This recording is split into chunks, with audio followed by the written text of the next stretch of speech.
ಎಲ್ರಿಗೂ ನಮಸ್ಕಾರ. ಮೊದಲನೇದಾಗಿ ಇವತ್ತು ವಿಶ್ವ ಸಂವಾದ ಕೇಂದ್ರ ವತಿಯಿಂದ ನಡೀತಾ ಇರುವಂಥ VSK ಮೀಡಿಯಾ ಅವಾರ್ಡ್ಸ್ ಮಾಧ್ಯಮ ಪ್ರಶಸ್ತಿಯನ್ನು ಕೊಟ್ಟು, ಈ ವೇದಿಕೆ ಹೇಗಿತ್ತು ಅಂದರೆ ಎಲ್ಲೋ ಒಂದು ಕಡೆ ಸಮಾಜದ ಕನ್ನಡಿ ಆಗಿತ್ತು, ಒಂದು ಕಡೆ ಪ್ರಿಂಟಿಂದ ಹಿಡಿದು ಪಾಡ್ಕಾಸ್ಟ್ವರೆಗೂ ಇವತ್ತು ಗುರುತಿಸಿದ್ದಾರೆ ಅಂತಂದರೆ ಅದು ಮಾಧ್ಯಮಕ್ಕಿರೋ ಶಕ್ತಿ. ಆ ಶಕ್ತಿಯನ್ನು ಅರ್ಥ ಮಾಡಿಕೊಂಡು ಒಂದು ಹಠ ತೊಟ್ಟು ಒಂದು ಶ್ರದ್ಧೆಯಿಂದ ನಿಷ್ಠೆಯಿಂದ ಸತತವಾಗಿ ಹೆಜ್ಜೆ ಹಾಕ್ತಾ ಇದ್ರೆ ಪ್ರಶಸ್ತಿಗಳು ಪುರಸ್ಕಾರಗಳು ನಿಮಗೆ ಗೊತ್ತಿಲ್ಲದೆ ಇರೋಂಗೆ ಹುಡ್ಕೊಂಡು ಬರುತ್ತೆ ಅನ್ನೋದಕ್ಕೆ ಇವತ್ತು ನೀವು ನನಗೆ ಮಾಡಿದಂಥ ಒಂದು ಕರೆ ಅದಕ್ಕೆ ಒಂದು ಸಾಕ್ಷಿ. Firstly before I start my ನನ್ನ ಅನಿಸಿಕೆಗಳು ಅಭಿಪ್ರಾಯಗಳನ್ನೆಲ್ಲ ಹೇಳೋಕ್ಕೂ ಮುಂಚೆ ವೇದಿಕೆ ಮೇಲೆ ನಮ್ಮ ಶತಾವಧಾನಿ ಡಾಕ್ಟರ್ R ಗಣೇಶ್ ಸರ್ ಇದ್ದಾರೆ, ಹಾಗೆ ನಮ್ಮ MK Sridharan sir thank you so much. ನಿಮಗೂ ಇಂಥ ದಿನ ಬಂತು ನಮ್ಮೆಲ್ಲರನ್ನು ಸನ್ಮಾನಿಸೋದಕ್ಕೆ ಅಂತ ನಾನು ಖುಷಿಯಾಗಿ ಹೇಳಬೇಕಾ ವ್ಯಂಗ್ಯವಾಗಿ ಹೇಳಬೇಕಾ ಗೊತ್ತಿಲ್ಲ. At the same time today I think ಮಾಧ್ಯಮದಲ್ಲಿ ಲಾಂಗು, ಮೀಡಿಯಮು, XL, XXL ಎಲ್ಲ ಥರದ ಸೈಜ್ಗಳಲ್ಲೂ ಸಾಧನೆಯನ್ನು ಮಾಡಿ ನನಗಿಂತ ಮುಂಚೆ ಭಾಳ ಪ್ರಪಂಚನ ನೋಡಿರುವಂಥ ದೊಡ್ಡವರಿದ್ದೀರಿ. ಅಫ್ಕೋರ್ಸ್ ನಮ್ಮ ಚೆನ್ನೇಗೌಡರು ಕಂಗ್ರ್ಯಾಚುಲೇಷನ್ಸ್, ಕಾರಂತ್ ಪರಾಜೆ ಅವ್ರಿಗೂ congratulations, Nagarjuna sir, Ranganath sir and of course ನಮ್ಮ ಸೂರ್ಯಪ್ರಕಾಶ್ ಸರ್.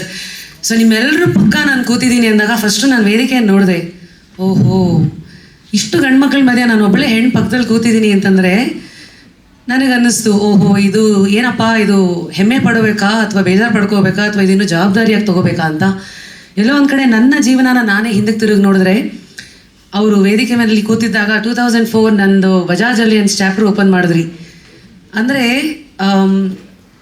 ಈ ಮೈಕನ್ನು ನೋಡೋದಾದರೆ ಇಷ್ಟು ಶಾಂತವಾಗಿರುತ್ತೆ ನೋಡಿ, ಆದರೂ ಮುಂದಕ್ಕೆ ಇರೋರನ್ನು ಅವರ ಬೆಸ್ಟನ್ನು ಆಚೆಗೆ ತರಿಸುತ್ತೆ. ಈ ಮೈಕ್ ಆಗಿರಲಿ, ಕ್ಯಾಮ್ರಾ ಆಗಿರಲಿ. ಒಂದು ಮೈಕ್ ನನ್ನ ಜೀವನದಲ್ಲಿ ಬಂದು ಅದು ಏನು ಮಾಡ್ತು ಅಂತ, ಆಕ್ಸಿಡೆಂಟ್ ಆಗಿ ಬಂದು ಅದು ಏನು ಮಾಡ್ತು ಅಂತ ನೀವೆಲ್ಲರೂ 19 ವರ್ಷಗಳ ಕಾಲ ಕೇಳಿಸ್ಕೊಂಡ್ರಿ. ಅದ್ರ ಮೂಲಕ ಒಂದು ಧ್ವನಿ ಕೊಡ್ತು. RJ ಫುಲ್ ಫಾರ್ಮೇ ಗೊತ್ತಿಲ್ಲದೆ ಇರೋಳು ನಾನು. ಮಾಧ್ಯಮ ಅಂತಂದರೆ ಏನು ಅಂತಲೂ ಗೊತ್ತಿಲ್ಲದೆ ಒಂದು ಏನೋ ಡಿಗ್ರಿ ಮಾಡಿದೆ. ಆ ಜರ್ನಿ ನನ್ನನ್ನು ಹೇಗೆ ಕರ್ಕೊಂಡು ಬಂತು. ಎಲ್ಲೋ ಒಂದು ಕಡೆ ರೇಡಿಯೋ ಒಂದು ವ್ಯಂಗ್ಯ, ಹಾಸ್ಯ, ಮಾತಲ್ಲೇ ಹೆಂಗೆ ಹಿಡಿದಿಟ್ಟಿರೋದು ಧ್ವನಿ ಮೂಲಕ ಅಂತ ಅದರ ಒಂದು ಅರ್ಥ ಕೊಟ್ಟರೆ TV ಎಲ್ಲೋ ಒಂದು ಕಡೆ ಕಾನ್ಫಿಡೆನ್ಸ್ ಕೊಡ್ತು. ರಿಯಾಲಿಟಿ ಶೋಸ್ಗಳು ಒಂದು ಹಠ ಅಂದರೆ ಏನು ಅಂತ ಅದನ್ನು ಹೇಳ್ಕೊಡ್ತು. ಈ ಮಧ್ಯ ಐ ಗೆಸ್ ಮುಂದೆ ಬಂದಿರೋದು ಇಸ್ ಪಾಡ್ಕಾಸ್ಟ್.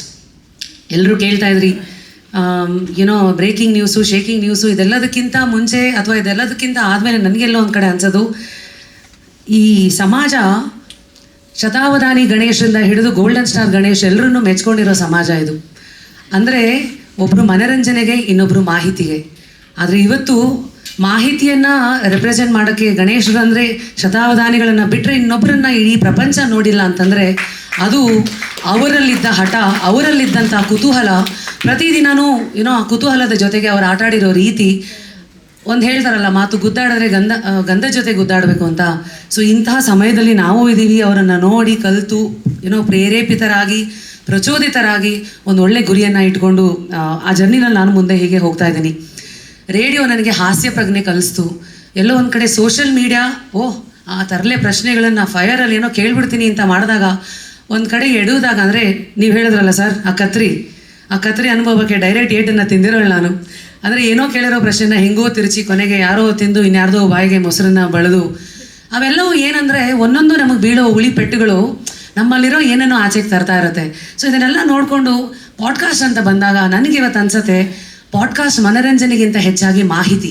ಇವತ್ತು ಜನರಿಗೆ ಮನರಂಜನೆಗೆ 5 ನಿಮಿಷ ಇರ್ಬೋದು ಅದರ ಆಯಸ್ಸು, ಆದರೆ ಮಾಹಿತಿ ಅದು ಆ ಬೀಜ ಒಳಗಡೆ ಹೋಗ್ಬಿಟ್ರೆ ಅದು ಬಹುಶಃ ಈ ಪಾಡ್ಕಾಸ್ಟ್ ಅನ್ನೋ ವೇದಿಕೆ ಏನಿದೆ ನನಗೆ ಕುತೂಹಲದ ವೇದಿಕೆ, ನಿಮಗೆ ಜ್ಞಾನ ತಲುಪುವಂಥ ಸೇತುವೆ, ಮೋಸ್ಟ್ ಇಂಪಾರ್ಟೆಂಟ್ಲಿ ನಿಮ್ಮೆಲ್ಲರ ಚಿಂತನೆಯನ್ನು ಬದಲಾಯಿಸುವಂಥ ಶಕ್ತಿ.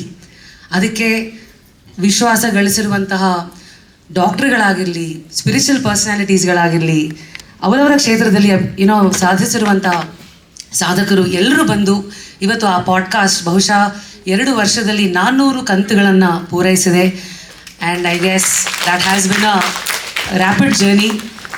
ಆ್ಯಂಡ್ ಇವತ್ತು ಇನ್ನೊಂದು ವಿಶೇಷ ಅಂದರೆ, ಇನ್ನೊಂದು ತಮಾಷೆ ಅಂದರೆ, ನಾನು ತಗೊಳ್ಳೋ ಯಾವುದೇ ಪ್ರಶಸ್ತಿಗೂ ನನ್ನ ಫ್ಯಾಮಿಲಿ ಅದನ್ನು ನೋಡೋಕೆ ಕೂತಿರಲ್ಲ.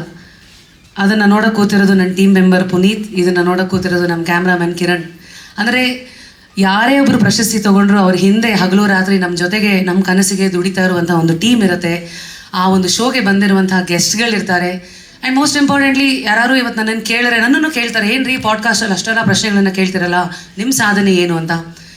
ನಾನು ರೇಡಿಯೋದಲ್ಲಿ ಗಳಿಸಿದ ರ್ಯಾಪಿಡ್ ರಶ್ಮಿ ಅದು ಸಾಧನೆ ಅಲ್ಲ, ಬಿಗ್ ಬಾಸ್ಗೆ ಹೋಗಿ ಬಂದಿದ್ದು ಸಾಧನೆ ಅಲ್ಲ, ಸಿನಿಮಾದಲ್ಲಿ ನಟಿಸಿದ ಸಾಧನೆ ಅಲ್ಲ, ಪಾಡ್ಕಾಸ್ಟ್ ಮೂಲಕ ನನ್ನದೇ ಆದಂಥ ಒಂದು ಮೀಡಿಯಾ ಸಂಸ್ಥೆನ ಹುಟ್ಟಾಕಿರೋದು ಸಾಧನೆ ಅಲ್ಲ, ಈಗ ರಾಧಾ ಸಂಸ್ಥೆ ಮೂಲಕ ಸೀರೆಗಳು ಸಾಧನೆ ಅಲ್ಲ, ಯಾವುದೂ ಸಾಧನೆ ಅಲ್ಲ.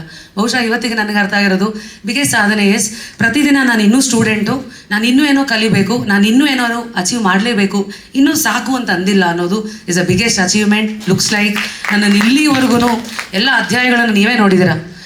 ಐ ಥಿಂಕ್ ಮುಂದೇನೋ ಆ ಒಂದು ಹಸಿವು ಮತ್ತು ಒಂದು ಹಠ ಆ್ಯಂಡ್ ಮೋಸ್ಟ್ ಇಂಪಾರ್ಟೆಂಟ್ಲಿ ಸಾಧನೆ ಆಗಿರಲಿ ಯಶಸ್ಸಾಗಿರಲಿ ಅದು ನೀನು ಗಂಡ ಹೆಣ್ಣ ಕೇಳಲ್ಲ, ಕೇಳೋದು ಒಂದೇ ಧೈರ್ಯ, ಕೇಳೋದು ಒಂದೇ ಶ್ರದ್ಧೆ, ಕೇಳೋದು ಒಂದೇ ಹಠ. ಆ್ಯಂಡ್ ಮೋಸ್ಟ್ ಇಂಪಾರ್ಟೆಂಟ್ಲಿ ಮೀಡಿಯಾದಲ್ಲಿರೋದ್ರಿಂದ ಅದೊಂದು ಜವಾಬ್ದಾರಿ ಕೂಡ.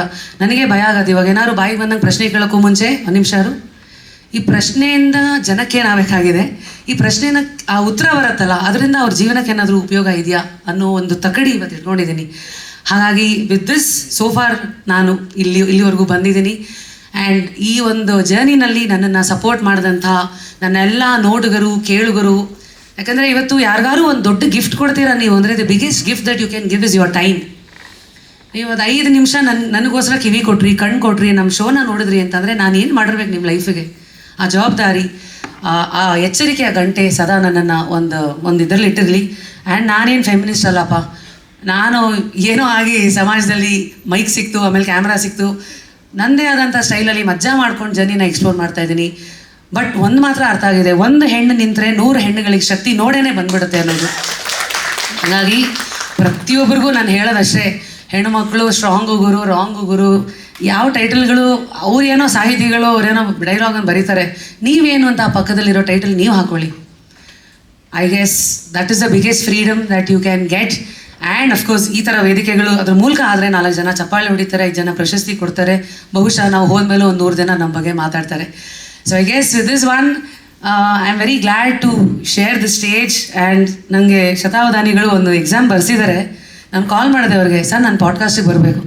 ನೋಡಮ್ಮ, ನನ್ನ ಜೀವನದ ಬಗ್ಗೆ ನಾನು ಎಲ್ಲ ಮಾತಾಡಿದ್ದೀನಿ, ಇನ್ನೇನೂ ಮಾತಾಡೋಕೆ ಉಳಿಸ್ಕೊಂಡಿಲ್ಲಮ್ಮ. ಆಮೇಲೆ ಸರ್ ಇದು ಡಿಜಿಟಲ್ ಮಾಧ್ಯಮ ಇಲ್ಲ 100 ವರ್ಷ, ಅದು ನೋಡಮ್ಮ ಜ್ಞಾನ ಮನೋರಂಜನೆ ಮಾಹಿತಿ ಅನ್ನೋದು ನಾನಂತಲ್ಲ, ಅದು ಯಾರ್ಯಾರಿಗೆ ಎಲ್ಲೆಲ್ಲಿ ಯಾವ್ಯಾವ ಇದ್ರ ಮೂಲಕ ಸಿಗಬೇಕೋ ಸಿಗತ್ತೆ. ನೀನು ನನ್ನನ್ನು ಮಾತನಾಡಿಸುವುದೇ ಆದರೆ ನನ್ನ ಒಂದು ಪುಸ್ತಕವನ್ನು ತೊಗೊಂಡು ಅದ್ರ ಬಗ್ಗೆ ಏನಾದರೂ ಮಾತನಾಡೋದಾದರೆ ನಾನು ಖಂಡಿತ ಬರ್ತೀನಿ. ಯಾವತ್ತು ನೀನು ಆ ಪುಸ್ತಕವನ್ನು ಓದುವೆಯೋ ನನಗೊಂದು ಕರೆ ಮಾಡು, ನಾನು ಬರುವೆನು ಅಂತ ನಮ್ಮ ಶತಾವಧಾನಿಗಳು. ನೋಡಿದ್ರಾ, ನನ್ನನ್ನು ಇನ್ನೂ ಸ್ಟೂಡೆಂಟಾಗಿ ಇಟ್ಟಿದ್ದಾರೆ. ಹೋಗಮ್ಮ ಓದು, ಬರೀ ಸಮಾಜನ ಓದ್ಬಿಟ್ಟು 4 ಜನರು ಕೌಂಟ್ರು ಪಂಚು ಕೊಟ್ಬಿಟ್ಟು ಒಳ್ಳೆ ಪ್ರಶ್ನೆಗಳನ್ನು ಕೇಳಿದ್ರೆ ಸಾಲದು. ನೀನು ಸ್ವಲ್ಪ ಸಂಸ್ಕೃತಿ ಮತ್ತು ಏನಂತೀರ ನಿಮ್ಮ ಒಂದು ಜ್ಞಾನಾರ್ಜನೆಯನ್ನು ನೀವೇ ಏನು ಅರ್ಥ ಮಾಡ್ಕೊಂಡು ಅದನ್ನು ಪುಸ್ತಕದಲ್ಲಿ ಆಚೆಗೆ ಹಾಕಿದ್ದೀರಿ, ಅದನ್ನು ಮತ್ತು ನೀನು ಕೂಲಂಕುಷವಾಗಿ ಗಮನಿಸು, ಅದರಲ್ಲಿ ನಿನ್ನ ತರ್ಕ ಮತ್ತು ಮಾಡು ಅಂತ ನನಗೇನು ಸವಾಲು ಒಡ್ಡಿದ್ದೀರಿ. ಖಂಡಿತ ಅದನ್ನು ಜವಾಬ್ದಾರಿಯನ್ನು ನಿಭಾಯಿಸ್ತೀನಿ. ಆ್ಯಂಡ್ ಮತ್ತೊಮ್ಮೆ ನನಗೆ ಈ ಅವಕಾಶ ಕೊಟ್ಟಂಥ ತಮ್ಮೆಲ್ಲರಿಗೂ ಆ್ಯಂಡ್ ಮೋಸ್ಟ್ ಇಂಪಾರ್ಟೆಂಟ್ಲಿ ವಿಶ್ವ ಸಂವಾದ ಕೇಂದ್ರ, ನಿಮ್ಮ ಕಣ್ಣು, ನಿಮ್ಮ ಗುರಿ ಭಾಳ ಚೆನ್ನಾಗಿದೆ, ಜವಾಬ್ದಾರಿಯುತವಾಗಿ ಆಯ್ಕೆ ಮಾಡಿದ್ದೀರಿ ಆ್ಯಂಡ್ ಇಲ್ಲಿ ನಿಲ್ಲಿಸಿದ್ದೀರಿ. ಮತ್ತೊಮ್ಮೆ ನಮಗೆ ಧನ್ಯವಾದಗಳು. More power to you. And ಮತ್ತೊಮ್ಮೆ ಎಲ್ಲ ಸಾಧಕರಿಗೂ ಕಂಗ್ರ್ಯಾಚುಲೇಷನ್ಸ್ ಆ್ಯಂಡ್ ಮೋರ್ ಹಸಿವು ಟು ಯು ಆಲ್. ಸರ್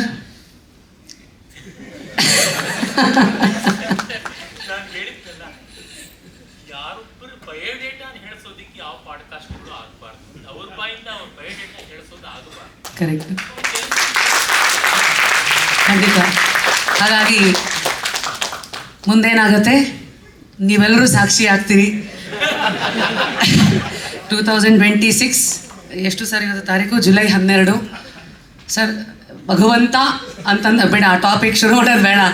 ಯಾಕೆಂದರೆ ಅಲ್ಲಿ ಅದರ ಪ್ರಶ್ನೆಗಳನ್ನು ತುಂಬ ಕೇಳಿ ಉತ್ತರ ಪಡ್ಕೊಂಡಿರೋರು ಸಾಕಷ್ಟು ಆಯಾಮದಲ್ಲಿ ನೋಡಿರೋರು ಇದ್ದಾರೆ. ನೋಡೋಣ ಸಮಯ ಅನ್ನೋದು ಹೇಗೆ ನಮ್ಮನ್ನು ಮಿಲಾಯಿಸುತ್ತೆ ಅಂತ. ಮತ್ತೊಮ್ಮೆ ಸಭೆಗೆ ವಂದನೆ and thank you so much. Thank you.